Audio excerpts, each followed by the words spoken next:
ಸಿದ್ದೇಶ್ವರ ಶ್ರೀಗಳಿಂದ ಎಎಸ್ಟಿವಿ ನೂತನ ಕಚೇರಿ ಲೋಕಾರ್ಪಣೆ. ಇಂಚಗೇರಿ ಸಂಸ್ಕಾರದ ಬಲ, ಪ್ರಾಣ ಭಯವಿಲ್ಲದ ಪತ್ರಿಕೋದ್ಯಮ. ಟಿಕೆ ಮಲಗೊಂಡರ ಸಾಧನೆಯ ಹಾದಿ ಕೊಂಡಾಡಿದ ಶ್ರೀಗಳು. ಸತ್ಯದ ಹಾದಿಗೆ ಗುರು ಕೃಪೆಯ ಬಲ. ಕಾಲಕ್ಕೆ ತಕ್ಕಂತೆ ಬದಲಾದ ಕಾರ್ಯವೈಖರಿ. ಡಿಜಿಟಲ್ ಲೋಕದಲ್ಲಿ ಕ್ರಾಂತಿ ಸೃಷ್ಟಿಸಲು ಸಜ್ಜಾದ ಎಎಸ್ಟಿವಿ.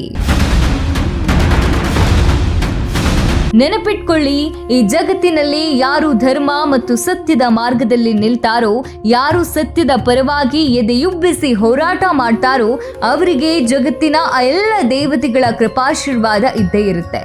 ಇದು ಕೇವಲ ಮಾತಲ್ಲ, ಮಹಾಮಂತ್ರ.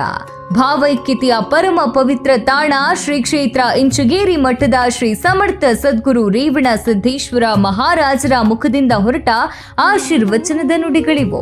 ಬೆಂಗಳೂರಿನ ಮಹಾನಗರಿಯ ನಡುವೆ ಧಗಧಗಿಸುವ ಮಾಧ್ಯಮ ಲೋಕಕ್ಕೆ ಕಾಲಿಟ್ಟಿರುವ ನೂತನ ಎಎಸ್ಟಿವಿ ಮಾಧ್ಯಮದ ಕಚೇರಿಯನ್ನ ಶ್ರೀಗಳು ಲೋಕಾರ್ಪಣೆಗೊಳಿಸಿದ ಕ್ಷಣ ಇದು. ಕಚೇರಿಯ ಒಳಗೆ ಹೆಜ್ಜೆ ಇಡ್ತಾ ಇದ್ದಂತೆ ಶ್ರೀಗಳ ಕಣ್ಣುಗಳು ಹುಡುಕಿದ್ದು ಆ ಒಬ್ಬನೇ ಒಬ್ಬ ಹಿರಿಯ ಪತ್ರಕರ್ತನನ್ನ.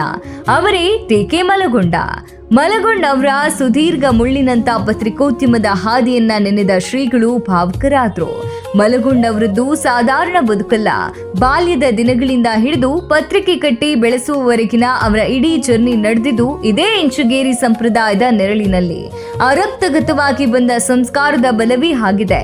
ಅದಕ್ಕೆ ಇರಬೇಕು ಈ ಮನುಷ್ಯ ಯಾವುದೇ ಪ್ರಾಣಭಯವಿಲ್ಲದೆ ಸಮಾಜದ ದುಷ್ಟರ ವಿರುದ್ಧ ಧ್ವನಿ ಎತ್ತಿ ಇಲ್ಲಿಯವರೆಗೆ ಬೆಳೆದು ನಿಂತಿದ್ದಾರೆ ಅಂತ ಶ್ರೀಗಳು ಮುಕ್ತ ಕಂಠದಿಂದ ಶ್ಲಾಘಿಸಿದ್ರು. ಮಲಗೊಂಡವರು ಬೆಳೆದದ್ದೇನೆ ಇಂಚಗೇರಿ ಮಠದಲ್ಲಿ. ಯಾಕಂದ್ರೆ ಅವ್ರ ಬಾಲ್ಯ, ಅವರು ತಾಯಿ ತಂದೆ ಮತ್ತು ಅವ್ರ ಬಾಲ್ಯ ಜೀವನ, ಅವರ ಊರು ಗುಂದಿಗೆ ಇರೋದ್ರಿಂದ ಅಲ್ಲಿಂದ ಅವರ ತಾಯಿ ತಂದೆ ಅವರು ಬಳಗೆಲ್ಲ ಕೂಡಿಕೊಂಡು ಮಾಧವಾನಂದ ಪ್ರಭುಜಿಯವರ ಒಂದು ದರ್ಶನಕ್ಕೆ ಬಂದಾಗ, ಆಮೇಲೆ ಅಲ್ಲಿ ಕೆಲವು ವರ್ಷಗಳ ಕಾಲ ಅದೇ ಮಠದೊಳಗೆ ಇರುವಂಥ ಪ್ರಸಂಗಗಳು ಅವ್ರಿಗೆ ಬಂದಾಗ ಬಾಲ್ಯ ಅತ್ಯಂತ ಸಣ್ಣ ವಯಸ್ಸು, ಒಂದು ನನ್ನ ದೃಷ್ಟಿಯೊಳಗೆ ಒಂದು 6-7 ವರ್ಷದವರಿದ್ದಾಗ ಟಿಕೆ ಮಲಗೊಂಡವರು ಆ ಮಠಕ್ಕೆ ಬಂದರು. ಜೀವದ ಭಯ ತೊರೆದು ಅಂಥ ಕಾರ್ಯದೊಳಗೆ ನಾವು ಕೈ ಹಾಕಿದಾಗ ಅದರಿಂದ ಮುಂದೆ ಬರ್ಲಿಕ್ಕೆ ಶಕ್ಯ ಆಗಿದೆ. ಯಾಕಂದರೆ ಭಯ, ಪ್ರಾಣ ಭಯ ಇಟ್ಕೊಂಡು ಮಾಡಿದ್ರೆ ಅಂಥ ಕಾರ್ಯಗಳು ಆಗಕ್ಕೆ ಶಕ್ಯ ಇಲ್ಲ. ಅದನ್ನೆಲ್ಲವನ್ನೂ ತೊರೆದು ಅವರು ಟಿಕೆ ಮಲಗೊಂಡವರು ಪತ್ರಿಕೆಯನ್ನು ಮುನ್ನಡೆಸ್ಕೊಂಡು ಬಂದರು. ವ್ಯತ್ಯಾಸ ಅಂತಂದ್ರೆ ಹೆಂಗೆ ಜಗತ್ತು ಬದಲಾಗತೈತಿ ಅದರಂತೆ ಮಾಧ್ಯಮ ಲೋಕರು ಬದಲಾಗತ್ತೆ.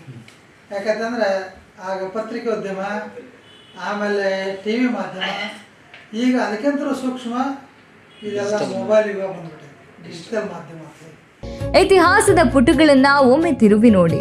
ಅಂದಿನ ಕಾಲದಲ್ಲಿ ಮಾರುಕಟ್ಟೆಯಲ್ಲಿದ್ದ ದಿಗ್ಗಜ ಪತ್ರಿಕೆಗಳಿಗೆ ನಡುಕ ಹುಟ್ಟಿಸಿ ತೀವ್ರ ಪೈಪೋಟಿ ನೀಡಿದ ಒನ್ ಅಂಡ್ ಓನ್ಲಿ ಬ್ರ್ಯಾಂಡ್ ಅಂದ್ರೆ ಅದು ಅಪರಾಧಕ್ಕೆ ಸವಾಲು.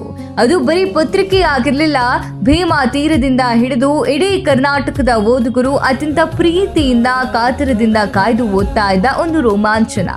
ಅದರ ಹಿಂದೆ ಅಡಗಿದ್ದು ಟಿಕೆ ಮಲಗೊಂಡ ಅವರ ರಕ್ತ, ಬೆವರು ಮತ್ತು ನಿದ್ದೆ ಇಲ್ಲದ ರಾತ್ರಿಗಳ ಪರಿಶ್ರಮ. ಕಾಲ ಬದಲಾಗಿದೆ, ಜಗತ್ತು ಡಿಜಿಟಲ್ ವೇಗಕ್ಕೆ ತೆರೆದುಕೊಂಡಿದೆ. ಕಾಲದ ಹೆಜ್ಜೆಗೆ ತಕ್ಕಂತೆ ಮಲಗೊಂಡವರ ಲೇಖನಿಯು ಈಗ ಆಧುನಿಕತೆಗೆ ತೆರೆದುಕೊಂಡಿದೆ. ಸಮಾಜದ ಕಹಿ ಸತ್ಯಗಳನ್ನ, ಕ್ರೂರ ಘಟನೆಗಳನ್ನ ಅತ್ಯಂತ ವೇಗವಾಗಿ ಜನರೆದುರು ಬಿಚ್ಚಿಡುವ ಕಾಯಕವನ್ನ ಈಗ ಎಎಸ್ಟಿವಿ ಮಾಡ್ತಿದೆ.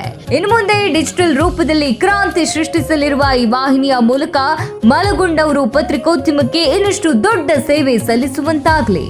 ಈ ಮಾಧ್ಯಮ ಸಂಸ್ಥೆ ಸತ್ಯದ ಹಾದಿಯಲ್ಲೇ ಸಾಗಿ ಸಮಾಜದ ಏಳಿಗೆಗೆ ಶ್ರಮಿಸಲಿ ಅಂತ ಶ್ರೀಗಳು ಮನಸಾರೆ ಹರಸಿದ್ರು.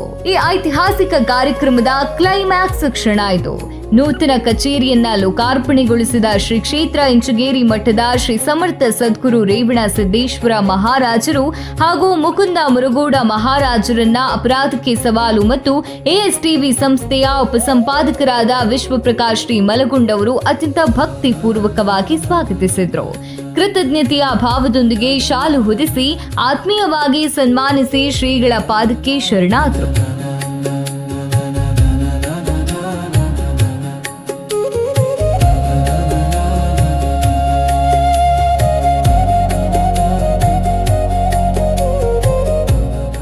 ಅಪರಾಧಕ್ಕೆ ಸವಾಲು ದಿನಪತ್ರಿಕೆ ಜೊತೆಗೆ ಡಿಜಿಟಲ್ ನಲ್ಲಿ ಹೊಸ ರೂಪ.